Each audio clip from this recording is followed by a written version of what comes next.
Hello everyone, welcome to a new series that I will be making. I am in the market for a new electric vehicle and I will take you on a journey to show you my reviews, all the processes, and everything that I go through with an electric vehicle to see if it's right for you. I hope you all enjoy and stay with me for this entire adventure. And if you guys want to know anything ever, just drop a comment below and I will be happy to answer. We will look at the Chevy Bolt, the Ford Mach-E, the Tesla Model 3, and the Tesla Model Y. So let's look into this. Now this is the Chevy Bolt. This car has an MSRP of $36,620, but as you can see, the prices on their Chevy website is much cheaper, and that is due to Chevy trying to get rid of all their inventory as they have in 2021 a newer, nicer model, I guess. So they want to get rid of all their cars, and they're giving crazy deals. From what I've heard, they're doing sometimes $9,000 off MSRP, so you guys should really check that out if you're in the EV market. The interior is not the most fancy, it's not the most high tech, but it gets the job done. It does have Android Auto, and it does have Apple CarPlay. It has a screen in back of the steering wheel, unlike Tesla, and it has a screen in the middle, as all cars do. This is a 7-inch screen. The car does have 259 miles of range. The seats are not the best that I've seen, but they are decent quality for the price you get, and nothing to laugh at. Pretty comfortable and, may I say, pretty good looking. There are plenty of options to choose from, so choose wisely. Now, the front of the car does not have extra cargo space like more EVs, which is a problem for some people, but in my case, not really. The car's pros is that it's very cheap, very negotiable, unlimited options. You could choose LTZ, you could choose an LT, you could choose a Premier, you could choose colors, you could choose tires, you could choose interior. Chevy is willing to work with you for anything of these cars. They have good reviews, surprisingly. From what I've seen, people are pretty happy with this car. It's not the most high tech in the world, but people are happy. And of course, it's available to buy at any Chevy dealership. I mean, most Chevy dealerships for that matter. Now let's look at the Chevy Bolt's cons. Now, con number one is, off the bat, it's not the greatest looking EV in the market. It kind of looks like a potato. And this is just a matter of opinion. In my eyes, it does look like a potato. So if you love the car, if you love the look, then it's hats up to you, you know? It's just a matter of opinion, so don't really care what other people say. It's just what your eyes see, that's what you should take in. And con number two is the plastic interior. Now, I've heard a lot of people, and I've seen it, that when you touch the interior, for example, the dash or whatever, there's a lot of plastic, which is okay, I guess. I mean, if you were paying $40,000 for this car, then it should bother you a little bit that they didn't put the extra effort to make it more luxurious. But right now that you could get it for much cheaper, I don't really think it bothers me. Again, I will have to see it again to see. Maybe it will bother me if I would own it, but you never know. That's just something to consider. If you're the tallest person, then it's not going to be the most comfortable car. I mean, you'll always be comfortable in the front seat, but I'm not sure how comfortable. It really depends on the person. Some people have issues with their knees and their back, so it really varies from person to person. Con number four is that there's not much cargo room. Most electric cars have cargo space in the front, as you call it, which is the front of the car where the engine should be. But in this car, as we saw earlier in the picture, there's a lot of electronic stuff and batteries. So there's no frunk for this car. You just have a regular trunk as every other car, which is not the biggest. So that's something to consider. If you have a family and you need a bigger trunk space, it may be a deal breaker for you. There's no supercharging station network. From what I understand, you just have to go to a private company to charge. They are located in certain areas. I'm pretty sure they're readily available, but from what I hear, it's not as readily available as Tesla. So that's something to consider. I mean, it's not a deal breaker, but in some cases it might be if you're a big time traveler and you need way more superchargers. Now, this car has zero hype. Now, in a way, it's a good thing because you could get a better deal on it because of this, but I'm just putting it out there like you could drive this car, nobody will even know that it's an electric vehicle until you tell them. Or because people read it and it says Bolt EV, so people are like, oh, look, this is an EV. But yeah, people know what a Tesla is, nobody knows what this car is. So that's, to some people that's a con, some people don't care. I'm a person that really doesn't care, to be honest with you. I mean, if it works for me, then who cares what people say, right? Now let's get into the Ford Mach-E. This is the Ford's website, as this is the only place where you could reserve this car. This is a very intriguing car. I love the look of this car. I mean, I think it outshines Tesla in a lot of ways. They kind of copy Tesla with the screening. And yeah, let's just look at what they offer you. So there's a select option, which would be your base, a premium, a California RT1 edition, and a GT. Now let's look at the select option. This is the standard option. This is the cheapest model that they have. It's a standard range battery, rear-wheel drive. It comes with 230 miles of range, 0 to 60 in under 6 seconds, or in the low 6 seconds, you would say.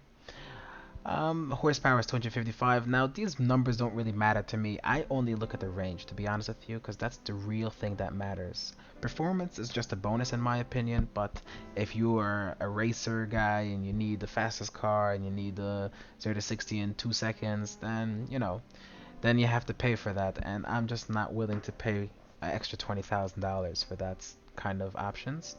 Then you have an all-wheel drive option, so they for an extra $2,700. So that's something to consider in case you want all-wheel drive if you're in a colder climate with ice in the winter and stuff. Something to look at. The MSRP for this is $43,000, so that's something to look at. And yeah, let's look at what else they have. Now let us look at the premium edition. Now you have 4 options over here of batteries. You have a standard range rear-wheel drive, which is 230 miles. You have a standard range all-wheel drive for an extra $2,700, which is 210 miles. Extended range battery wheel-wheel drive. This is 300 miles. Now this is pretty cool because I would only be interested in a car with 300 miles plus. And an extended range battery of all-wheel drive for an extra $7,700 of 270 miles. So I would rather have the $5,000 extra for the 300 mile range, but that's, again, it depends on your situation and what you want to do. So always look at your commute. My commute is going to be a little bit more than an hour a day, so I would need that extra battery power, and especially in the winter where battery drains much quicker. Now let's look at the California edition. Now you only have one option as of now. I did speak to Ford about this. They did tell me that they're going to come with the all-wheel drive soon. We'll see what that happens. But from what I understand, it should be around 270 miles range. Now the GT, again, it's an all-wheel drive, 250 miles. It's around 3 seconds, 0 to 60. So again, you don't have a rear-wheel drive for that yet. You don't have too many options. So let's do the California edition. And again, this is what I love about Ford or any other company besides Tesla. You could choose colors, and red over here, which we saw costed $1,000 by Tesla, or $2,000. Over here you have it for $400. You could have some colors for free. So this is something that I really like about other car companies. Tesla has to do this. They have to give their customers more options. And this is a deal breaker for me, because if I can't have a red in Tesla and I could have a red in Ford, I would probably go with the Ford, to be honest with you, because the colors, appearances do matter. But sometimes I'm not willing to pay the extra $1,000 for an appearance. And I do like white. It's not like white bothers me. It's just, I think they have to give options. Now let's look at the interior of this car. As you can see, there's 2 screens, one behind the steering wheel and one in the middle, as in every other car. Now it's amazing because this screen is 15 inches, so it's very compatible with the 20-inch screen from Tesla. But one thing Tesla does not have is that screen behind the steering wheel, and I don't know why Tesla didn't do it. I know they say it's minimalistic and simple, but I love a screen behind the steering wheel. I like to see my speed. I don't want to look in the middle. I know people say they get used to it, but no, I don't think it's I don't think it's a big difference for Tesla. I'm not sure, but I want my screen in the back of my steering wheel. I mean, some people could change. That's just my opinion. As you can see, it's a nice big screen. It looks very nice in here. It's leather. It looks great, and this is something that Ford is really kicking up the game. I know that all these Tesla enthusiasts were like, "Oh, Tesla is way above the game and everything," but I think Ford is really gonna punch Tesla with this car. It's so good looking. The interior looks good, and it's their first EV, so they really want to get it right, and I think they will. But if they don't, they're gonna get a real beating. So, yeah, Ford, you get it, you better get it right. If not, that's it. It's game over. So, yeah, let's hope that they could do something about the competition. Now here you are at reserve now. This is where you can reserve the car. You have to just put down $500 on a deposit and you get to reserve the car. Now I'm not sure when the car would be available. They say at the end of 2020, but you can't be too sure about that. So the only thing we could do is wait until June or July to see when they would tell us that it's available. Now let's talk about the pros of the Ford Mach-E. Now, Ford is a trusted company, and what I mean by that is they've been around a long time, not like Tesla. So I expect their build quality to be much, much better than Tesla. I'm expecting it now. I'm not saying it's a guarantee it's gonna happen, but I think they're gonna hit the nail and they're gonna do it right. Now, they're using their Mustang brand, which is also something very intriguing for me because Mustang is so important to the Ford brand. And if they trust themselves to use the Mustang brand behind this EV, I really believe they're going to do it right. And I believe they're going to build it right and they're going to take care of it right and they're going to take care of their customers the right way because they're looking for the younger generation as they did in the 60s with the Mustang. So I'm pretty sure they're going to try to do this as right as possible. That's why I'm looking forward to. Now, another pro is the looks of this car. It's a very good looking car. You could like the Tesla more. I personally like this car more, but it's something to look at. And the front, the back, they really hit the nail on the head. It's amazing. Now, this car does have more color options for your buck. You could choose red for $400 or $600.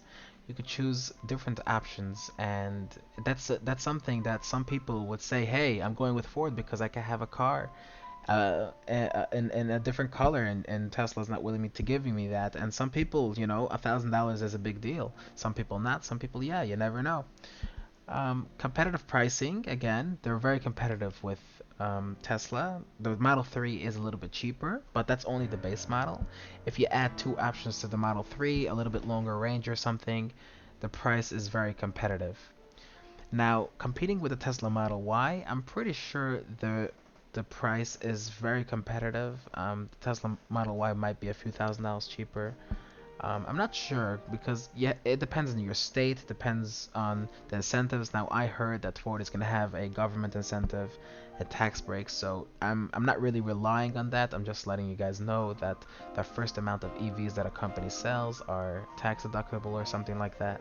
So that's something you have to look at into your state and stuff. Now, competitive technology. Now all the research I've done is that this car will have very competitive technology with Tesla. I'm not sure, I can't back it up because nobody has the car actually in their hands yet. It's just prototypes and some people have tested it and looked at it, but there's nothing really in the market to say about that. But I am very intrigued with what Ford wants to do with this car. Now let's look at the cons for the Ford Mach-E. The range is not the most, it's 230 to 300. Now, 300 is great.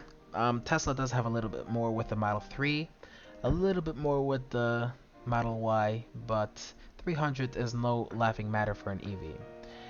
Now, if acceleration matters to you, the Ford Mach-E is not going to have the fastest acceleration. You're going to want to go with Tesla for that. But again, if you're an acceleration guy, that's something you should look at.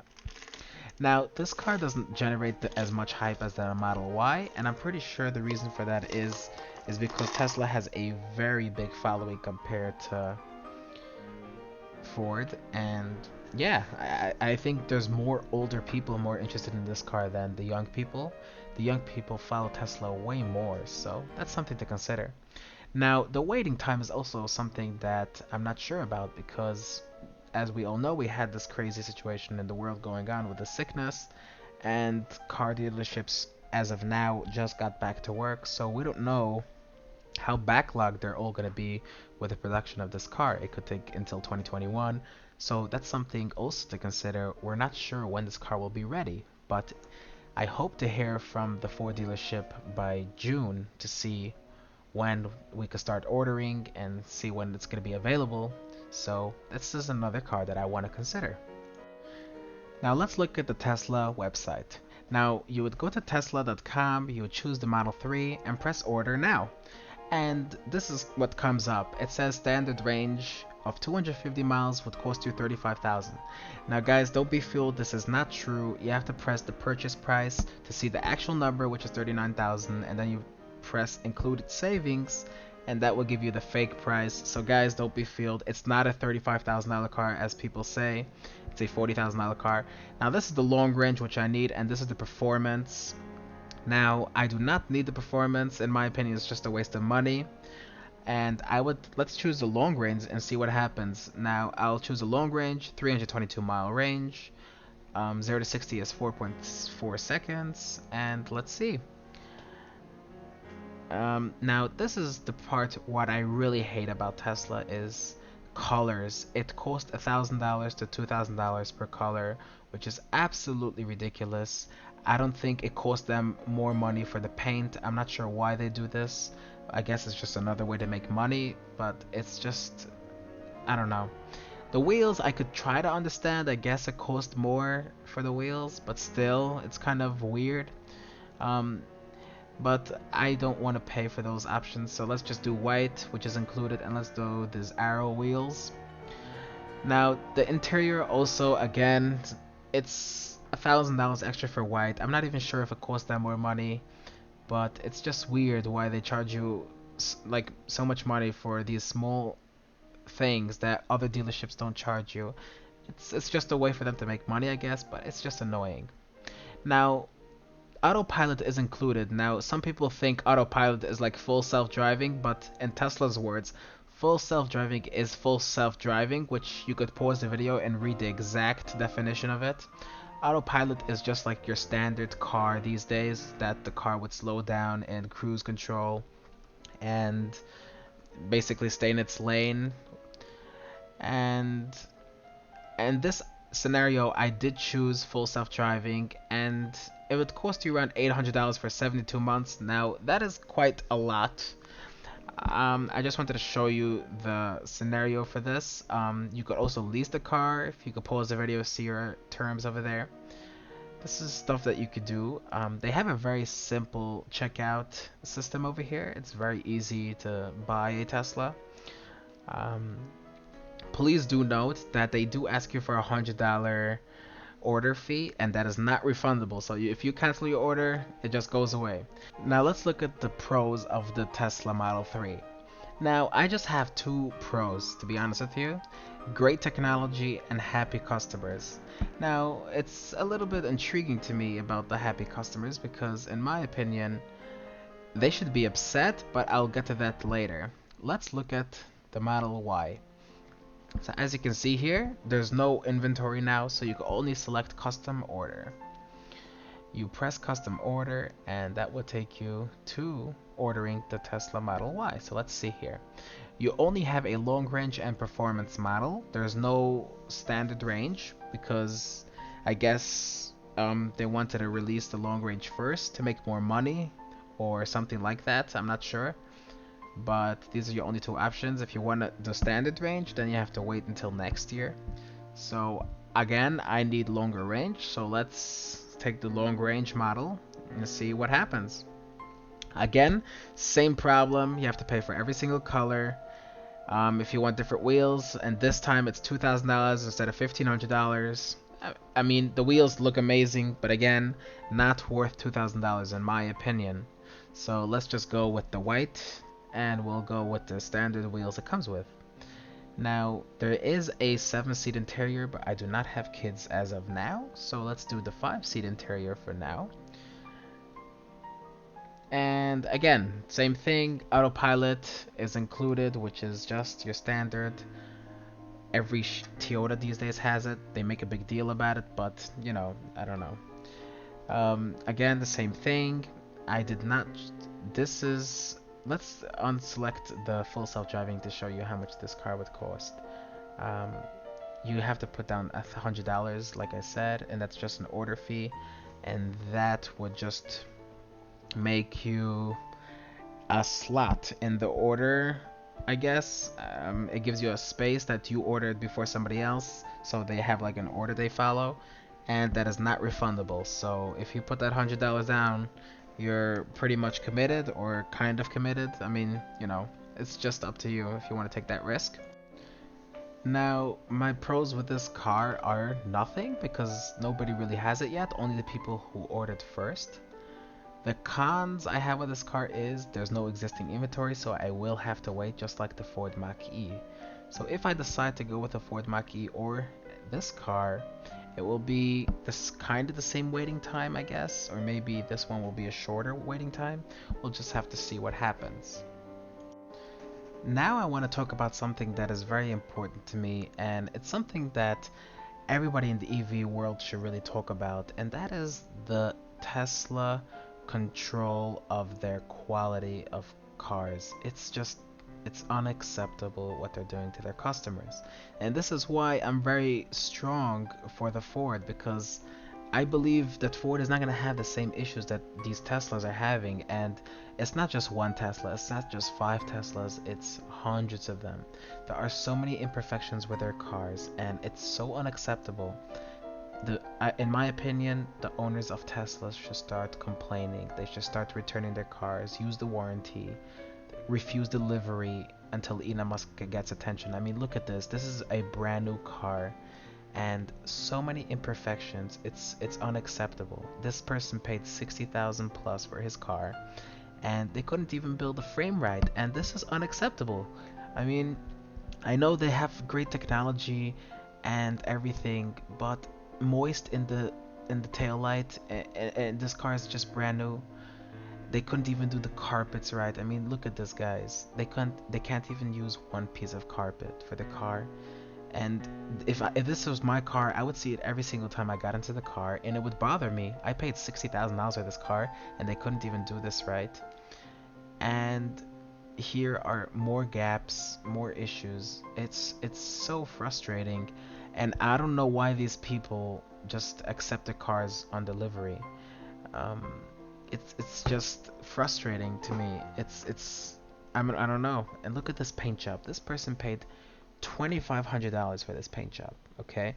And it came with all these scratches. It comes with pitting. It's so frustrating. And again, I don't even know if the red color cost them more. Look at this. I think there was a bug there, and they just painted over the bug, and it's just buried there, and that's it.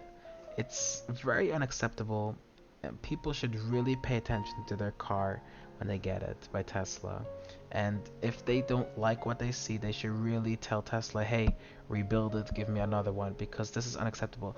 Look at this picture over here. This is so disturbing. And as you can see, the car is not even aligned. The front, the trunk is just terrible, and you can see it from a mile away. So that's something that really bothers me as a consumer, I mean, you're not getting the best bang for your buck. Now I know they have great technology and updates and stuff, but everybody's gonna have eventually updates and stuff. I mean, the competition is coming, and if Tesla wants to stay on top of the game, I think they should really take care of this problem, and they'll have more customers. Now, things that I do like about Tesla, okay? They do have a great supercharging network. I've seen it. It's amazing. They have great technology. There's no denying that. They do a phenomenal job in car design. Their cars are very nice. They have great looking cars, and I do give them a heads up for that. And it's something that I really enjoy about their cars. They have games and stuff in their cars. They have Netflix, YouTube, and those are amazing things in my opinion. Um, it's a very hyped car. It's something that is very interesting to me. I'm not sure why Tesla gets so much attention compared to other cars. I guess it's the technology, but I think it's due to Elon Musk. He knows how to market his cars the best. This car does come with self-driving. Again, that's a $7,000 feature. Now it will be going up to $8,000 in July 1st. Elon Musk just tweeted about that, so that's something for you people to consider. So order your car with full self-driving before July 1st, or it'll cost you $8,000 after that. Now, this car does generate a lot of attention. When people see it, they're like, "Oh, look, a Tesla." But when they see some other EV, they're like, "Didn't even know it's an EV." So that's another thing that, if it matters to you, it's something to consider. Now, cons. They are not negotiable, as I've said a few times. They don't negotiate prices of their cars. You can see a car that has a few miles, 1,000 miles, 2,000 miles. They're not going to negotiate with you. It's just whatever the price says, that's what it is. There's nothing really to discuss. Um, they don't have a color choice. Again, you have to pay for every single color that you want besides white, which, again, some people might not care. I personally do care. That's why I'm discussing this, because, again, I'm taking you on a journey as I want to buy a car, and this is something that bothers me. And I think it does bother some people. Like, hey, I want a black car. Hey, I want a red car. You know, give it to me for the same price. You'll have more customers. And I think this is going to hurt Tesla, to be honest with you. Um, Again, Ford is coming with the Mach-E. It's a good looking car too. I guess some people might go to Ford because of that option, just because they could have had red for cheaper, because they had black, because they, that's something that the Tesla should really consider, Um, again, the cons are they build their cars very poorly. I'm sorry to say. Elon Musk, you have to pay attention to this. It's something that's very, very frustrating. And in my opinion, they're a bit overly hyped. And I say this with all the mercy in the world, but I think that these Tesla owners are a little bit overhyping their cars to a certain extent. Again, if they really, I understand if they're really happy, that's fine, but all these imperfections, they have to take care of this. They have to go to the Tesla dealerships and fight for their rights, because if I was a Tesla owner, I would make sure everything is perfect with the car before I accept delivery. That's just my cons for the Tesla company. Okay, everybody, thank you so much for watching. Please comment and subscribe. In the comments below, I would want you guys to tell me your opinion, which car I should get, and which car I should test drive first. As you guys all know, I'm taking you on this journey. I would like to take you guys all on a test drive, and I'll show you every single car that I can, and we'll do negotiating to see what prices we can negotiate, and I'll take you guys through that whole process. But yeah, the votes get it, so whoever votes will get to decide which car I will ultimately get. So I'm looking at these four cars. If anybody has a suggestion for another EV, please comment below as well, so maybe I could check out that car as well. But for now, these are my four options, and I will hope to hear from you guys. And thank you so much for watching.